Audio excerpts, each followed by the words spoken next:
نحمده ونستعينه ونستغفره ونؤمن به ونتوكل عليه ونعوذ بالله من شرور أنفسنا ومن سيئات أعمالنا من يضلله فلا هادي له ونشهد أن لا إله إلا الله وحده لا شريك له ونشهد أن سيدنا ومولانا محمدا عبده ورسوله أما بعد أعوذ بالله من الشيطان الرجيم بسم الله الرحمن الرحيم واعتصموا بحبل الله جميعا ولا تفرقوا واذكروا نعمة الله عليكم إذ كنتم أعداء فألف بين قلوبكم فأصبحتم بنعمته إخوانا صدق الله العظيم. درود شریف پڑھیں.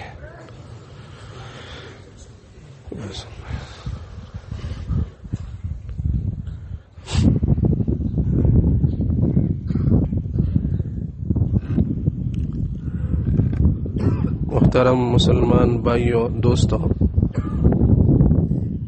ہجرت کی 10ویں سال عالم اسلام کے ایک عظیم مرکز مدینہ منورہ سے یہ اعلان ہوا کہ اس سال رسول پاک صلی اللہ علیہ وسلم اپنے صحابہ کے ساتھ مکہ مکرمہ کو حج کی ادائیگی کے لیے تشریف لے جا رہے ہیں. اطراف عالم سے لوگ حج کی ادائیگی کے لیے مکہ مکرمہ کی طرف روانہ ہو گئے اور ذی الحجہ کی مہینے میں مکہ مکرمہ کے پہاڑوں اور وادیوں میں صحابہ اکرام کا ایک جمع غفیر جمع ہوا. 1,00,000 سے زیادہ صحابہ اکرام اس اجتماع میں جمع تھے اور سارے صحابہ غیر سلے کپڑوں میں ملبوس توحید کی صدائے بلند کر رہے تھے. لبیک اللہم لبیک لا شریک لک لبیک. یہ وہی شہر ہے کہ 10 سال پہلے اس شہر میں توحید کا کلمہ پڑھنے والا نہیں ملتا تھا.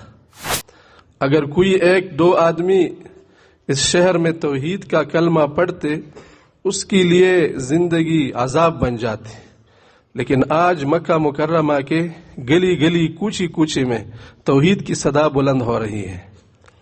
ایک صحابی فرماتے ہیں کہ ہم جاتے وقت آپس میں یہ کہتے تھے کہ ہم حجۃ الوداع پہ جا رہے ہیں، لیکن ہمیں یہ نہیں معلوم تھا کہ حجۃ الوداع کا مطلب کیا ہے. پھر جب رسول اللہ صلی اللہ علیہ وسلم نے اپنے عالمگیر خطبہ میں یہ ارشاد فرمایا کہ ایسا لگتا ہے کہ اگلے سال ہم اس میدان میں دوبارہ آپس میں جمع نہ ہو جائے، تو ہم سمجھ گئے کہ حجۃ الوداع کا مطلب یہی ہے کہ یہ رسول اللہ صلی اللہ علیہ وسلم کی رخصتی کا اجتماع ہے، آخری اجتماع ہے. تاریخ اسلام میں حجۃ الوداع کا اجتماع اپنی نوعیت کا سب سے بڑا اجتماع ہے، جس میں خود رسول اللہ صلی اللہ علیہ وسلم صحابہ اکرام کی اتنی کثیر تعداد کے ساتھ بنفس نفیس شریک تھے.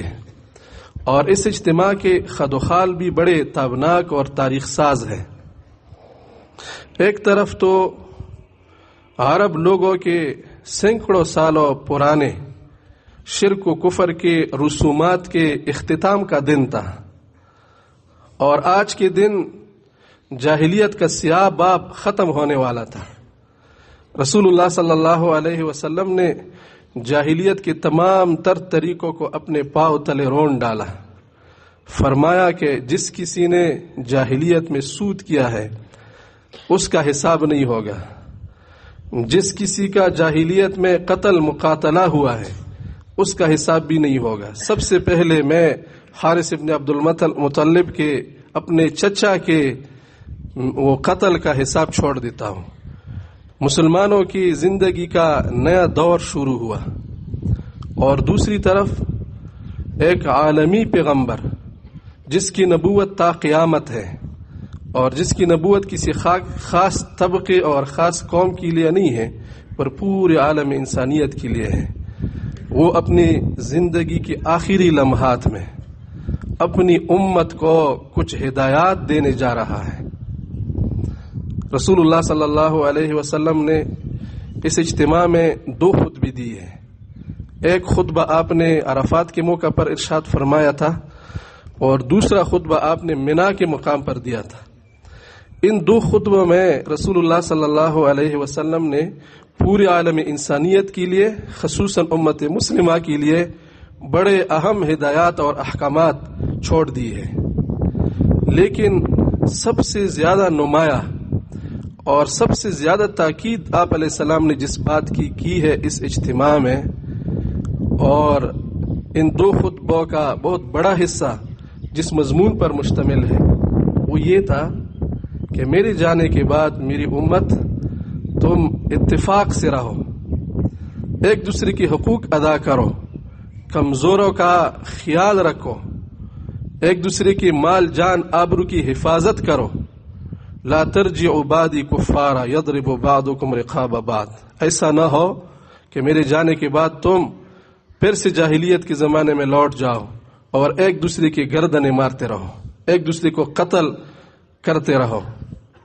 اور آپ نے فرمایا الا ان اموالکم واعراضکم حرام علیکم کحرمت یومکم ھذا فی بلدکم ھذا فی شہرکم ھذا. اے مسلمانوں، تمہارے اموال اور تمہارے اعراض، عزت و آبرو آپس میں ایک دوسرے پر ایسا حرام ہے جس طرح آج کا دن حرمت والا ہے، عرفہ کا دن، جس طرح یہ شہر حرمت والا ہے اور جس طرح یہ مہینہ حرمت والا ہے. تاکید کے لیے آپ علیہ الصلوۃ والسلام نے ارشاد فرمایا کسی نبی کے لیے اپنی زندگی کے آخری لمحات میں جب اتنا بڑا اجتماع ہو، یہی چیز ہی اس کی دلچسپی کے سامان ہوتی ہے، کیونکہ نبی امت کا باپ ہوتا ہے. کوئی باپ جب اپنے بیٹوں کو آخری عمر میں چھوڑ جاتا ہے تو یہی نصیحت کرتے ہیں کہ میرے بعد آپس میں اتفاق سے رہو. سب سے کمینی اولاد وہ ہوتا ہے جو باپ کے انتقال کے بعد باپ کی میراث پر لڑتے جھگڑتے ہیں. رسول اللہ صلی اللہ علیہ وسلم کی یہی خواہش تھی. آخری آپ علیہ الصلوۃ والسلام جب اپنی امت کو ہدایات دے رہے ہیں تو ان میں سب سے اہم ہدایت یہی تھی کہ تم آپس میں ایک دوسرے کے ساتھ اتفاق سے رہو، محبت اور الفت سے رہو، ایک دوسرے کی گریبان مت پاڑو، ایک دوسرے کو پیٹ مت پیرو. لا تباغضوا ولا تحاسدوا ولا تدابروا. ایک دوسرے کے ساتھ بغض نہ کرو، عداوت نہ کرو، نفرت نہ کرو. اس موقع پر رسول اللہ صلی اللہ علیہ وسلم نے عالم اسلام کے مسلمانوں میں مواخات اور اخوت کا سنگ بنیاد رکھا. المؤمن اخو المؤمن. ایک مواخات کا واقعہ اس وقت ہوا تھا جب مسلمان مکہ مکرمہ سے مدینہ منورہ ہجرت کر کے چلے گئے تھے. آپ صلی اللہ علیہ وسلم نے ایک مہاجر صحابی اور ایک انصار صحابی کو آپس میں بائی بائی بنایا اور انہوں نے اس اخوت کا ایسا مظاہرہ پیش کیا کہ اس سے پہلے انسانیت نے ایسی مواخات نہیں دیکھی اور نہ آج تک کسی نے پھر یہ مظاہرہ پیش کیا ہے. دوسرا آپ علیہ الصلوۃ والسلام نے اخوت کا سنگ بنیاد حجۃ الوداع کے موقع پر رکھا کہ دنیا کے جس کونے میں بھی مسلمان آباد ہے، انما المؤمنون اخوہ، ایمان والے آپس میں بائی بائی ہے. اور ایمان کی نیچے اس اخوت میں حائل تمام امتیازات کو آپ علیہ السلام نے یکسر مسترد کر دیا. گورے کو کالے پر کوئی فوقیت حاصل نہیں ہے، عربی کو اجمی پر کوئی فوقیت حاصل نہیں ہے. جس طرح ایک باپ کی اولاد ہوتی ہے، باپ کے اولاد میں کالے گورے کا فرق نہیں ہوتا، دونوں باپ کی اولاد ہوتے اور دونوں بھائی ہوتے ہیں. کمزور اور طاقتور کا بھی فرق نہیں ہوتا، ہنرمند اور بے ہنر کا بھی فرق نہیں ہوتا. ایک بچہ آج پیدا ہوا اور ایک بیٹا کسی باپ کا 30-40 سال کا نوجوان ہے، لیکن باپ جب مرتا ہے تو میراث میں دونوں برابر کے شریک ہوتے ہیں. ان کی اخوت کا رشتہ ان امتیازات کو قبول نہیں کرتا. جو مومن ہوا ایک مرتبہ، جس نے اللہ پر ایمان لایا، جس نے کلمہ توحید پڑھا، وہ دنیا کے جس کونے میں ہو وہ دوسری مسلمان کا بھائی ہے. جس طرح ایک بھائی کی دوسری بھائی پر حقوق عائد ہوتے ہیں، اسی طرح ہر مسلمان کی دوسرے مسلمان کے ساتھ یہی رشتہ قائم ہوگا. اتفاق اور اتحاد ہماری دین کے بڑے اہم فرائض میں ہے، اور آپس میں نفرت و عداوت یہ بڑے محرمات میں ہے. اتفاق کا مطلب یہ ہوتا ہے کہ ہم آپس میں ایک دوسرے کے ساتھ قلوب میں موافق ہو، ہمارے دلوں میں ہم آہنگی ہو، یعنی ہمارے اقدامات دین کی خاطر ہو، ایمان پر ہم جمع ہو، ایک دوسرے کے لیے خیر خواہ ہو، ایک دوسرے پر اعتماد ہو، ایک دوسرے کے ساتھ ہمدردی ہو. اسی کو اتفاق کہتے ہیں، جس کو رسول اللہ صلی اللہ علیہ وسلم نے یوں بیان فرمایا ایک مثال کے ساتھ: المؤمنون کجسد واحد. مسلمان ایک جسم کی طرح ہے، ایک جسم کی مانند ہے. جسم کا اگر سر درد کرتا ہے تو پورا جسم دکھتا ہے، اور اگر آنکھ درد کرتی ہے تو پورے جسم کو تکلیف ہوتی ہے. اسی طرح مسلمان آپس میں ایک دوسرے کی دکھ درد کا احساس کریں گے.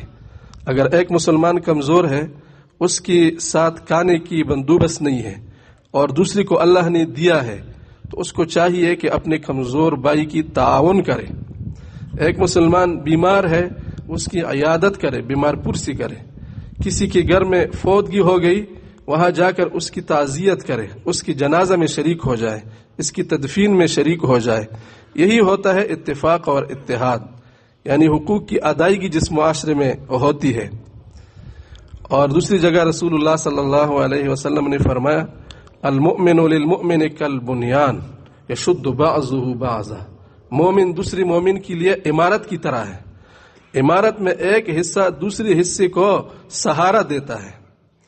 اس تشبیہ میں ایک نقطہ ہے، اور وہ یہ کہ اخوت قائم کرنے کے لیے صرف یہ بات کافی نہیں ہے کہ میں مسلمانوں کے اتفاق میں حائل نہیں ہوں گا، میں ایسی بات ایسا کام نہیں کروں گا جس سے اتفاق خراب ہوتا ہے. یہ اخوت کا وہ نہیں ہے، پورا حق نہیں ہے، بلکہ اخوت میں ہر ایک نے دوسرے کو سہارا دینے کا ذمہ داری اور بوجھ اٹھانا ہوتا ہے. اگر ایک عمارت میں ایک دیوار سے اینٹ کو نکال دیا جائے اور وہ کسی خوشنما جگہ میں رکھ دے تو یہ اینٹ اس عمارت کا حصہ شمار نہیں ہوگا. تو مسلمان کے لیے عمارت کی طرح ہوتا ہے. وہ معاشرے میں بھائی چارہ قائم کرنے کے لیے کردار ادا کرے گا. صرف اس پر قناعت نہیں کرے گا کہ میں کسی کو تکلیف نہیں دیتا، میں کسی کا حق نہیں دباتا، میں کسی کو گالی گلوچ نہیں دیتا، بلکہ آپ لوگوں کے حقوق ادا کریں گے اور آپ معاشرے کا ایک فعال رکن ہوں گے، تاکہ آپ کی وجود دوسری کے لیے سہارا بن جائے، کمزوروں کے لیے سہارا بن جائے. تو مسلمان آپس میں بائی بائی ہے، اور یہ اتفاق کی طاقت مسلمانوں کی سب سے بڑی طاقت ہے. اگر مسلمان آپس میں متفق ہو گئے تو مسلمانوں کے غلبہ سے کوئی چیز رکاوٹ نہیں بن سکتی. صرف یہی چیز آج کے دور میں باقی ہے کہ مسلمانوں کا آپس میں اتفاق نہیں ہے. یہ حاصل ہو جائے تو اس اتفاق میں اللہ رب العالمین نے اتنی برکت رکھی ہے اور اتنی قوت رکھی ہے کہ یہ مسلمان پوری دنیا پر بادشاہت کریں گے اور ان کو اقتدار اور غلبہ حاصل ہوگا. اسی لیے شیطان اور شیطانی قوتیں وہ بہت کوشش یہ کرتے ہیں کہ مسلمانوں کے درمیان انتشار اور افتراق ہو، مسلمانوں کا آپس میں عداوت اور نفرت ہو. صحیح مسلم کی ایک روایت ہے جس کو مشکات نے نقل کیا ہے. رسول اللہ صلی اللہ علیہ وسلم کا ارشاد مبارک ہے کہ ابلیس شام کے وقت دریا پر اپنا تخت بچھاتا ہے، اور جن یعنی شیطانوں کو اس نے بھیجا ہوتا ہے کہ آپ جا کر لوگوں سے گناہ کروائیں، لوگوں میں شرارت کریں. پھر جب وہ آتے ہیں تو ابلیس ان کی کارگزاری سنتا ہے، تو وہ اپنی کارگزاری سناتے ہیں. رسول اللہ صلی اللہ علیہ وسلم نے فرمایا کہ ابلیس کی قریب درجہ میں سب سے زیادہ وہ شیطان ہوتا ہے جو لوگوں میں فتنہ پھیلاتا ہے. اور اس کی پھر تفصیلی بیان کی کہ ایک شیطان آئے گا اور وہ کہتا ہے کہ میں نے لوگوں سے فلان گناہ کروایا، مثلا لوگوں سے شراب کی گناہ کرایا یا کسی سے چوری کرایا. شیطان وہ کہتا ہے کہ ٹھیک ہے، یہ تو آپ کا اپنا کام ہے، آپ کریں گے، زیادہ خوش نہیں ہوتا. ایک شیطان آتا ہے اور وہ کہتا ہے کہ آج میں نے میاں بیوی کے درمیان لڑائی پیدا کر دی اور ان دو کو آپس میں گرمایا، یہاں تک کہ شوہر نے اپنی بیوی کو طلاق دے دیا۔ تو حدیث کے الفاظ ہیں کہ ابلیس شیطان کو تبکی دیتا ہے اور اس کو شاباش دیتا ہے کہ آپ نے میرے دل کا کام کر دیا، آپ نے سب سے عمدہ کام کیا۔ حالانکہ طلاق بعض اوقات جائز بھی ہوتا ہے، اگر میاں بیوی کا آپس میں گزارا نہیں ہوتا تو طلاق شوہر دے بھی سکتا ہے، لیکن یہاں شیطان کی خوشی کی وجہ یہ ہے کہ وہ یہ سمجھتا ہے کہ جب طلاق واقع ہو جائے تو میاں بیوی کا آپس میں عموماً دشمنی پیدا ہوتی ہے، اگر ان کے اولاد ہے ان کا بھی آپس میں جھگڑا پیدا ہوتا ہے، پھر ان کے گھر والوں کے والدین کا آپس میں وہ نفرت پیدا ہو جاتی ہے۔ تو جب نفرت پیدا ہو جائے شیطان کا مورچہ بن جاتا ہے، بس شیطان پھر وہاں پر اپنے انڈے ڈال دیتے ہیں، وہ پھر ان سے بہت سارے کام کرواتے ہیں، بڑے بڑے جرائم کرتے ہیں، پھر لوگ غیبت کرتے ہیں، سخت گناہ ہے، حرام ہے، پھر وہ حسد کرتے ہیں، پھر ایک دوسرے کی بدخواہی کرتے ہیں، ایک دوسرے کی حقوق تلف کرتے ہیں۔ یہ ایک ایک جرم اتنا ہے کہ انسان کی ہلاکت کے لیے کافی ہے، اور یہ تب شروع ہوتا ہے جب معاشرے میں ایک دوسرے کے ساتھ منافرت ہو، دشمنی ہو، عداوت ہو۔ شیطان نے انسانوں میں چونکہ قسم کھایا ہے کہ میں ان کو اغوا کروں گا، اور ہر وقت ہمہ وقت کوشش کرتا ہے کہ جس طریقے سے ہو مسلمانوں کو نقصان پہنچائے۔ ہم بھی شیطان کے کارتوت سے متاثر ہوتے ہیں۔ آج کل مسلمانوں میں یہ بہت بڑی وبا ہے کہ چھوٹے چھوٹے باتوں پر ہم اتفاق اور اتحاد کے اتنے عظیم حکم کو پامال کرتے ہیں۔ بعض اوقات دنیاوی معاملات میں یا دینی معاملات میں ہم ایک کم درجے کے ایک غیر ضروری چیز کی حصول کے لیے اتنا ضروری حکم اتحاد اور اتفاق کا پامال کرتے ہیں۔ جس طرح جاہلیت کے زمانے میں عرب لوگ اگر ایک آدمی کسی کے پاس گزرتا ہے اور آگے تھوک ڈالتا ہے تو اس تھوک ڈالنے سے وہ آپس میں لڑ پڑتے ہیں، پھر سالوں سال لڑائی چلتی ہے۔ اسی طرح آج کل ہمارے معاشرے میں بھی ہوتا ہے، تھوڑا سا اگر آپ کسی کے سامنے اچھے انداز سے نہیں چلے یا آپ کا قدم پھسل گیا یا آپ نے تھوک ڈالا تو آپ کے ساتھ لڑائی جھگڑا کرے گا، یا اگر آپ کسی کی شادی پر نہیں گئے تو پھر وہ آپ کے ساتھ قطع تعلق کرتے ہیں، آپ میرے شادی میں نہیں آئے ہیں میں بھی آپ کی شادی میں نہیں آؤں گا، یا آپ کے جنازے میں شریک نہیں ہوا تو اس سے تعلقات ختم کرتے ہیں۔ حالانکہ یہ تو عدل بدلے کا سودا ہو جائے گا کہ اگر آپ میرے ساتھ احسان کریں گے میں بھی آپ کے ساتھ کروں گا۔ ہماری دین کی تعلیمات تو یہ ہے کہ جو تمہارے ساتھ برائی کرتا ہے اس کے ساتھ احسان کرو، وَأَحْسِنْ إِلَىٰ مَنْ أَسَاءَ إِلَيْكَ، جو تمہارے ساتھ برائی کرتا ہے تم اس کے ساتھ نیکی کرو، تب آپس میں اخوت اور بھائی چارہ بنتا ہے۔ اگر ناپ تول کر زندگی گزارتے ہو کہ اگر وہ میرے پاس آتا ہے تو میں اس کے پاس آؤں گا، وہ میرے دکھ درد میں شریک ہوتے ہیں تو میں اس کے دکھ درد میں شریک ہوں گا، تو یہ پھر تجارت ہو گیا۔ اس طرح کے دکاندار کے پاس کوئی جاتا ہے، وہ پیسے دیتا ہے اور دکاندار سودا دیتا ہے، تو بھائی چارہ یہ تجارت سے نہیں چلتا۔ بھائی چارہ میں ایک دوسرے کو سہارا دینا پڑتا ہے، بھائی چارہ میں ایک دوسرے کے ساتھ تعاون کیا جاتا ہے، ایک دوسرے کا احترام کیا جاتا ہے۔ اور دینی معاملات میں بعض اوقات ہم علمی اختلافات یا فقہی مسائل کو اختلاف کا ذریعہ بناتے ہیں۔ مسئلہ ہوتا ہے اولا خلاف اولا کا، یا مسئلہ ہوتا ہے افضل غیر افضل کا، یا بعض اوقات صرف اصطلاحات کا فرق ہوتا ہے کہ کوئی اس کو ایک نام دیتا ہے کوئی دوسرا نام دیتا ہے، پھر اس اختلاف کی بنیاد پر ہم ممبر پر بیٹھ کر جس کے ساتھ ہمارا اختلاف ہوتا ہے اس کی تحقیر اور تذلیل کرتے ہیں، اس پر الزام اور بہتان لگاتے ہیں۔ آج کل میڈیا کا دور ہے، پھر ویڈیو آڈیو میں اس کے خلاف باتیں کرتے ہیں، غیبت کرتے ہیں، جو کہ ہزاروں لوگ سنتے ہیں، اور اس ہماری روش سے دو جماعتیں آپس میں ٹکرا جاتی ہیں۔ شیطان صرف میاں بیوی کے آپس میں جھگڑے پر اتنا خوش ہوتا ہے، ہم ممبر پر بیٹھ کر غیر ضروری باتوں کی وجہ سے آپس میں دو قوموں کو لڑاتے ہیں، دو جماعتوں کو لڑاتے ہیں، تو اس سے شیطان کتنا خوش ہوگا، اور اس سے اللہ رب العالمین کا غضب کتنا زیادہ ہوگا۔ اختلافات تو ہمارے اسلاف نے بھی کی ہیں، علمی اختلافات، فقہی اختلافات۔ ہمارے مذہب کے جو ائمہ ہیں، امام ابو حنیفہ، امام شافعی، ان کا آپس میں بہت سارا اختلاف ہے۔ صرف نماز کا مسئلہ لے لے، تکبیر تحریمہ سے لے کر سلام تک 20 مسائل میں اختلاف ہے۔ ہاتھ کانوں تک اٹھایا جائے گا یا کندھے تک اٹھایا جائے گا، پھر ہاتھ قیام کی حالت میں ناف کے اوپر باندھا جائے گا یا نیچے باندھا جائے گا، پھر رکوع میں جاتے وقت رفع یدین کیا جائے گا یا نہیں کیا جائے گا، امام کے پیچھے سورہ فاتحہ پڑھا جائے گا یا نہیں پڑھا جائے گا۔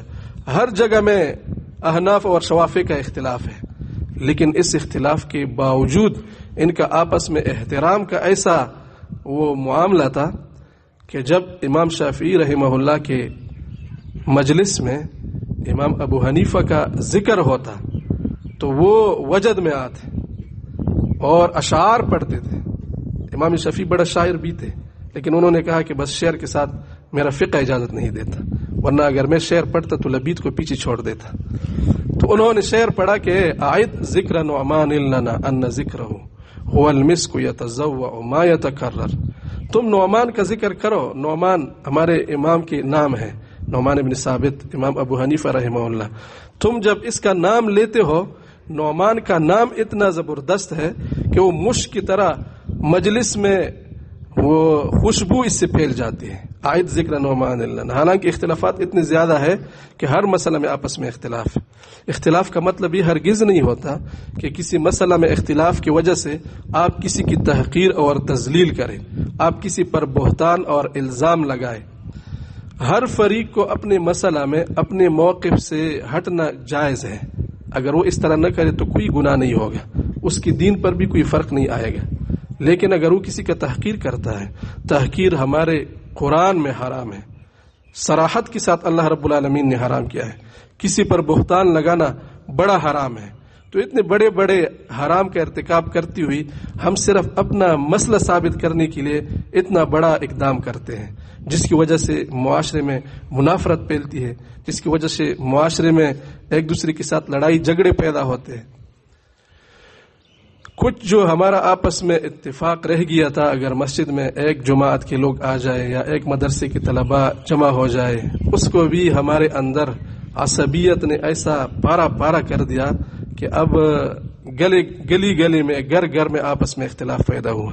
عصبیت کا مطلب یہ ہے زبان کے نام پر کسی کے ساتھ لڑائی جھگڑا کرنا، قوم کے نام پر کہ آپ فلان قوم کے ہیں میں فلان قوم کا ہوں، آپ پاکستان کے ہیں میں ہندوستان کا ہوں، آپ اردو بولتے ہیں میں پشتو بولتا ہوں، آپ حنفی مذہب کے ہیں میں شافعی مذہب کا ہوں۔ اسی بنیاد پر آپس میں لڑائی جھگڑے کو تعصب کہتے ہیں، اور یہ اتنا بڑا جرم ہے۔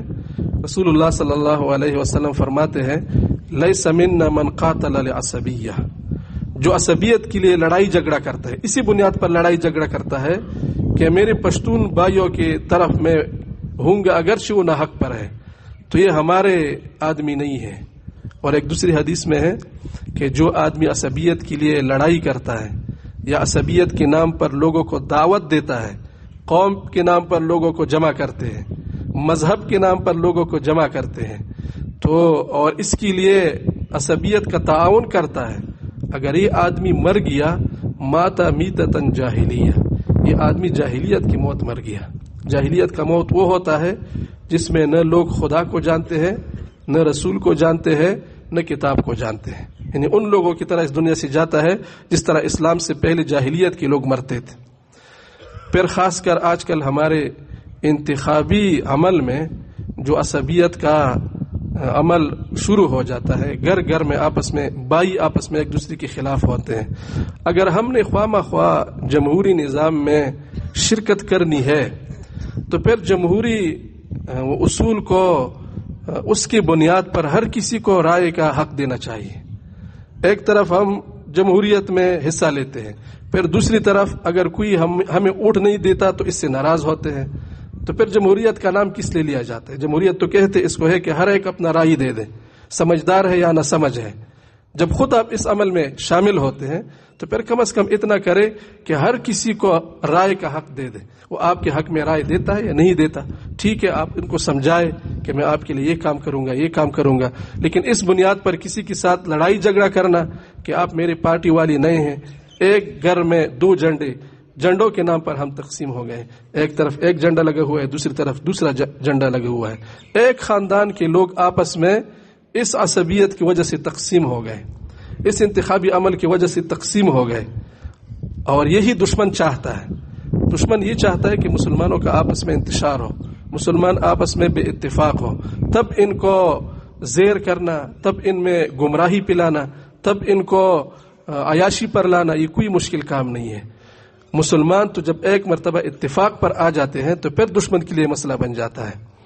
تو یہ وہ چیزیں ہیں جن کی وجہ سے ہمارا اتفاق خراب ہو گیا اور جس کی وجہ سے ہمارا معاشرہ بگڑ گیا۔ آج ہم اسی حجۃ الوداع کے اخوت کا اثر نو تجدید کریں، ہم دل میں یہ طے کریں کہ جو مسلمان ہے وہ میرا بھائی ہے، خواہ وہ کسی قوم کا ہے، وہ افغانستان کا ہے یا ہندوستان کا ہے، جب مسلمان ہے تو میرا بھائی ہے۔ میں اس وجہ سے اس کے ساتھ نہیں لڑوں گا کہ تم پاکستان کی نہیں ہو میں پاکستان کا ہوں، وہ جس مسلک کا ہے، وہ شافعی ہے میں حنفی ہوں، وہ میرا بھائی ہے، وہ تبلیغ میں جاتا ہے میں جہاد میں جاتا ہوں، اس وجہ سے میں اس کے ساتھ اختلاف نہیں کروں گا، وہ میرا بھائی ہے۔ آپ اردو بولتے ہیں، ہم پشتو بولتے ہیں، ہم آپس میں بھائی ہیں۔ آج ہم یہ عہد کرے اور طے کر لے کہ آج کے بعد میرے دل میں کسی مومن کے لیے بھائی چارے اور اخوت سے کم جذبات نہیں ہوں گے۔ انشاءاللہ جب ایک مرتبہ ہر ایک آدمی یہ طے کر لے کہ کسی بھی مسلمان کے لیے میرے دل میں بدخواہی نہیں ہوگی۔ ہمارا مذہب تو شروع ہوتا ہے السلام علیکم سے، جب تم کسی کے پاس ملتے ہیں اس کو اول سے آپ اس کو اطمینان دلاتے ہیں، آپ کا مال مجھ سے محفوظ ہے، آپ کا جان مجھ سے محفوظ ہے، آپ کی آبرو مجھ سے محفوظ ہے، میں آپ کا ایسا احترام کروں گا، آپ کے مال کا ایسا احترام کروں گا جس طرح میں اپنے مال کا احترام کرتا ہوں۔ جب یہ اطمینان معاشرے میں پیدا ہو جائے، ہر مسلمان دوسرے پر اعتماد کرنے شروع ہو جائے، وہ یہ سمجھ جائے کہ اس کے ساتھ میرا مسئلے میں اختلاف ہے لیکن اس بنیاد پر وہ میری بدخواہی نہیں کرتا، اس کے ساتھ میرا قوم میں اختلاف ہے لیکن اس بنیاد پر وہ میرا حق نہیں مارتا، تو امت میں پھر سے اتفاق پیدا ہو سکتا ہے۔ تو آج ہم یہ عہد کریں کہ جو رسول اللہ صلی اللہ علیہ وسلم نے زندگی کے آخری لمحات میں اس امت کے لیے اخوت کا درس دیا تھا، آج ہم اس اخوت کا تجدید کرتے ہیں۔ ہم اپنے دل میں کسی مسلمان کے لیے کوئی بدخواہی نہیں رکھیں گے، خواہ وہ گناہگار ہے، خواہ وہ نیکوکار ہے، خواہ وہ ہنرمند ہے، خواہ وہ بے ہنر ہے، خواہ وہ دین کے کام میں محنت کرتا ہے یا نہیں کرتا، ہم سارے بھائی ہیں، انما المؤمنون اخوہ۔ لیکن یہ کام حاصل ہونے کے لیے ہم دو کام کریں تو انشاءاللہ امید ہے کہ ہم پھر سے آپس میں بھائی بھائی بن سکتے ہیں۔ پہلا کام ہم یہ کریں کہ ہم آپس میں ایک دوسرے کے ساتھ احسان اور عفو کا معاملہ کریں۔ انسان کمزور ہے، انسان سے خطا ہوتی ہے، دینی معاملات میں بھی خطا ہوتی ہے، دنیاوی معاملات میں بھی خطا ہوتی ہے۔ مسئلہ اس وقت سے خراب ہوتا ہے جب ہم ایک دوسرے کا لحاظ نہیں کرتے۔ دنیاوی معاملہ میں تھوڑا اس نے میرے مزاج کے خلاف کیا تو میں اس کے ساتھ جھگڑتا ہوں، یا دینی معاملہ میں تھوڑا اس نے کمی کی تو میں اس کے ساتھ لڑتا ہوں۔ رسول اللہ صلی اللہ علیہ وسلم بڑے لحاظدار انسان تھے۔ انس بن مالک رضی اللہ عنہ چھوٹا بچہ ہے، 10 سال آپ علیہ السلام کی خدمت کی ہے۔ وہ کہتے ہیں کہ میری زندگی میں آپ علیہ السلام نے مجھے کسی ایسے کام کا جو نہیں کرنا چاہیے تھا اور میں نے کیا ہوتا، آپ نے مجھے ٹوکا نہیں کیا، آپ نے کیوں نہیں کیا، اور جو کرنے کے کام ہو نہ کرنے کے کام ہو اس کو میں نے کیا، اس پر بھی آپ نے مجھے ٹوکا نہیں ہے۔ دینی کاموں میں ایک مرتبہ صحابہ اکرام کسی جنگ میں شکست کھا کر مدینہ منورہ واپس آ گئے، آپس میں ایک دوسرے کے چہرے کو دیکھتے ہیں کہ ہم اپنے پیغمبر کے ساتھ کیسے ملیں گے۔ صحابہ اکرام جھوٹ تو بولتے نہیں تھے، تو انہوں نے کہا چلو اپنے پیغمبر کے ساتھ بات کر دیتے ہیں کہ ہم تو شکست کھا گئے۔ رسول اللہ صلی اللہ علیہ وسلم کے پاس آئے اور کہا کہ یا رسول اللہ نحن الفرارون، ہم تو دشمن سے بھاگ گئے، ہم شکست کھا گئے۔ رسول اللہ صلی اللہ علیہ وسلم نے یہ نہیں کہا کہ ایمان کے ہوتی ہوئی تم بھاگ گئے، تم ایسے ہو اور ویسے ہو۔ آپ نے فرمایا لا بل انتم الاکارون، نہیں فرار ہو گئے ہیں، آپ دوبارہ ان پر جپٹنے کے لیے آئے ہیں۔ صحابہ میں حوصلہ پیدا ہو گیا، دوبارہ انہوں نے دشمن پر وار کر دیا۔ تو ایک دوسرے کی چیزوں پر تسامح کریں، ایک دوسرے کی غلطیوں کا چشم پوشی کریں، ایک دوسرے کے ساتھ رعایت کریں، عفو کا معاملہ کریں۔ ابوبکر صدیق رضی اللہ عنہ، مستح نامی ایک صحابی ان کے ساتھ بڑا وہ احسان کا معاملہ کرتے تھے، وہ غریب تھے۔ پھر جب یہ افق کا واقعہ ہوا حضرت عائشہ رضی اللہ عنہا کے خلاف لوگوں نے الزام لگایا تو اس میں مستح نے بھی نادانستہ طور پر کچھ حصہ لیا تھا. تو ابوبکر صدیق رضی اللہ عنہ نے قسم کھایا کہ جب وہ حضرت عائشہ رضی اللہ عنہا کی براءت نازل ہو گئی تو انہوں نے قسم کھایا کہ میں آج کے بعد مستح کے ساتھ کوئی نیکی نہیں کروں گا. اللہ رب العالمین نے ابوبکر صدیق رضی اللہ عنہ کے اس عمل پر آیت نازل فرمائی وَلَا يَأْتَلِ أُولُو الْفَضْلِ مِنْكُمْ وَالسَّعَةِ أَن يُؤْتُوا أُولِي الْقُرْبَى. تم میں سے جن کو اللہ نے دیا ہے وہ لوگوں کی چھوٹے موٹے خطاؤں پر قسمیں نہ کھائے. تم یہ نہیں چاہتے کہ اللہ تمہارے خطاؤں کو معاف کرے. اگر تم یہ چاہتے کہ اللہ تمہاری خطاؤں کو معاف کرے تو تم بھی لوگوں کی خطاؤں کو معاف کرو. ابوبکر صدیق نے فرمایا میں تو یہ چاہتا ہوں. لہٰذا پھر سے انہوں نے مستح کے ساتھ وہی معاملہ شروع کیا. پچھلے امتوں میں ایک آدمی اس کے ساتھ جب حساب شروع ہوگا تو اس کے عمل نامے میں جب دیکھا جائے گا تو کوئی نیک عمل نہیں ہوگا، لیکن ایک کام اس میں تھا کہ وہ مالدار بہت تھا، جس کے اوپر اس کا قرض تھا، تو اس میں اس کے ساتھ آسانی کرتے تھے. اگر موقع پر پیسہ نہیں ہے تو وہ کہتے چھوڑ دے بس بعد میں دے دیں، یا جو بہت فقیر ہوتا ہے اس کو بالکل معاف کر دیتے. اللہ رب العالمین اس کو فرمائیں گے کہ جب آپ نے میرے بندوں کے ساتھ تسامح کا معاملہ کیا، میں بھی اس سے زیادہ حقدار ہوں کہ آپ کے گناہوں سے تسامح کا معاملہ کروں. الخلق عیال اللہ، یہ مخلوق اللہ کا عیال ہے، جس طرح ہماری اولاد ہوتے ہیں. فاحب الخلق الی اللہ من احسن الی عیالہ. اللہ کو سب سے پسندیدہ انسان وہ ہے جو اللہ کے عیال کے ساتھ احسان کرتا ہے. جس طرح ہمارے بچے کوئی غلطی کرے اور دوسرا آدمی جس کے ساتھ اس نے غلطی کی ہے وہ اس کو معاف کر دے، تو آپ کے دل میں اس کے لیے کیسے نیک جذبات ہوں گے، کتنا آپ کے دل میں اس کا احترام ہوگا. تو اللہ رب العالمین کے عیال پر جو رحم کرتا ہے، اللہ کے عیال کے ساتھ جو احسان کرتا ہے، جو عفو و درگزر کا معاملہ کرتا ہے، اللہ رب العالمین اس کے ساتھ احسان کرتا ہے، اس کے ساتھ عفو و درگزر کا معاملہ کرتے ہیں. تو ایک کام ہم یہ کریں کہ ہم عفو کی عادت اپنے اندر ڈالیں. ہر خطا پر لوگوں سے انتقام لینا یہ شیطانی عمل ہے کہ تھوڑا سا آپ کا کسی نے نقصان کیا بس آپ اس کے پیچھے لگے ہیں کہ میں نے اب اس سے انتقام لینا ہے. ہماری شریعت میں عفو کی بہت بڑی ترغیب دی گئی ہے. قتل کے بارے میں بھی قرآن مجید میں اللہ رب العالمین نے عفو کا ترغیب دیا ہے. اگر کوئی قتل کرے قصاص بھی آپ لے سکتے ہیں، لیکن اگر اس میں بھی عفو کرے تو اللہ آپ کو ثواب دے گا. تو عفو کی عادت اپنے اندر ڈالیں. اس سے معاشرے میں محبت پیدا ہوتی ہے، الفت پیدا ہوتی ہے، ایک دوسرے کے ساتھ اتفاق اور اتحاد پیدا ہوتا ہے. دوسری چیز جو عموماً ہمارے دیندار لوگوں میں ہوتی ہے کہ ہم دین کا جو کام کرتے ہیں، یا جہاد کرتے ہیں، یا تبلیغ کرتے ہیں، یا درس و تدریس کرتے ہیں، اور یا خانقاہ میں ہوتے ہیں، بعض اوقات وہ اس کام سے انتہائی محبت کی وجہ سے اعتدال کی حدود کو پار کرتا ہے، غلو سے کام لیتا ہے. ہم دینی کاموں میں اعتدال پر آ جائے اور غلو سے اجتناب کریں. مثلا ایک آدمی تبلیغ کا کام کرتا ہے، تبلیغ کا کام بڑا مبارک کام ہے، لیکن اگر ایک آدمی یہ سمجھے کہ تبلیغ کا کام ہی پورا دین ہے، جو تبلیغ کا کام نہیں کرے گا اس کا دین ناقص ہے اور اس کو وہ بری نظر سے دیکھتا ہے، تو اب یہ اپنے کام میں غلو کرتا ہے، حد سے تجاوز کرتا ہے یا ترغیب دیتا ہے. ایسے احادیث ذکر کرتے ہیں جو ثابت نہیں ہے، اپنی طرف سے بڑے بڑے ثواب کا ذکر کرتا ہے. تو دینی کاموں میں اعتدال سے کام لے اور غلو سے اجتناب کریں. اس کے لیے ہمارے تحریک ایمان و تقویٰ نے جو 4 اصول وضع کیے ہیں ان کو اپنانے سے یہ بہت امید کی جا سکتی ہے کہ دیندار طبقہ اپنی دین کی کام کرتے ہوئی بھی آپس میں اختلافات سے بچ سکتے ہیں. تو ان میں پہلا اصول یہ ہے کہ توحید کے پردے میں توہین سے بچا جائے. اب توہین ہمارے دین کا سب سے بڑا عقیدہ ہے، اس سے کسی کو انکار نہیں ہے، لیکن توحید کا درس دیتے ہوئی خواہ مخواہ کسی پر الزام لگانا، کسی کی تحقیر کرنا یہ کوئی ضروری نہیں ہے، بلکہ اس سے آپس میں منافرت پیدا ہوتی ہے. دوسرا اصول یہ ہے کہ رسول اللہ صلی اللہ علیہ وسلم سے محبت کرنے کے آڑ میں شرک اور شرکیہ افعال سے بچے. اور تیسرا اصول یہ ہے کہ تحقیق کے پردے میں دوسروں کی تنقیص اور خودرائی سے بچے.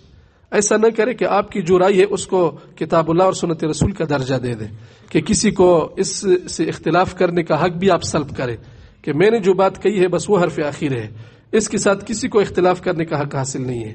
اگر یہ مزاج بن جائے تو اختلاف خود بخود ختم ہو جاتا ہے۔ اور چوتھا اصول یہ ہے کہ دین کی کسی بھی شعبے کو دوسری کے ساتھ تقابلی انداز میں پیش نہ کرے۔ ایک آدمی جہاد کرتا ہے، وہ جہاد کو تبلیغ کا مقابل نہ بنائے۔ ایک مدرسہ میں درس کرتا ہے، وہ درس کو خانقاہ کے ساتھ مقابل نہ بنائے، بلکہ یہ سارے ایک دین کے حصے ہیں، یہ سارے جمع ہو کر دین بنتا ہے۔ اگر ہمارے دینداروں میں یہ مزاج پیدا ہو جائے کہ وہ دینی کاموں میں اعتدال پر آ جائے اور غلو سے اجتناب کرے تو انشاءاللہ ہمارے اختلافات ختم ہو سکتے ہیں۔ اس وقت امت مسلمہ کو سب سے بڑی ضرورت اتفاق اور اتحاد کی ہے، اور الحمدللہ تحریک ایمان و تقویٰ کے جو 3 مقاصد ہیں ان میں ایک بہت بڑا مقصد مسلمانوں کا آپس میں اتفاق اور اتحاد کی کوشش کرنا ہے۔ جو تحریک ایمان و تقویٰ کے ساتھ منسلک ہے وہ تو بہت کوشش کرے، آپ تو پل کا کردار ادا کریں۔ جو پل 2 علاقوں کو آپس میں ملاتا ہے وہ ہر کسی کے لیے بچا ہوا ہوتا ہے، کوئی اس پر قدم رکھتا ہے وہ کسی سے شکایت نہیں کرتا، ایک طرف والے دوسری طرف آتے ہیں اور دوسری طرف اس طرف جاتے ہیں۔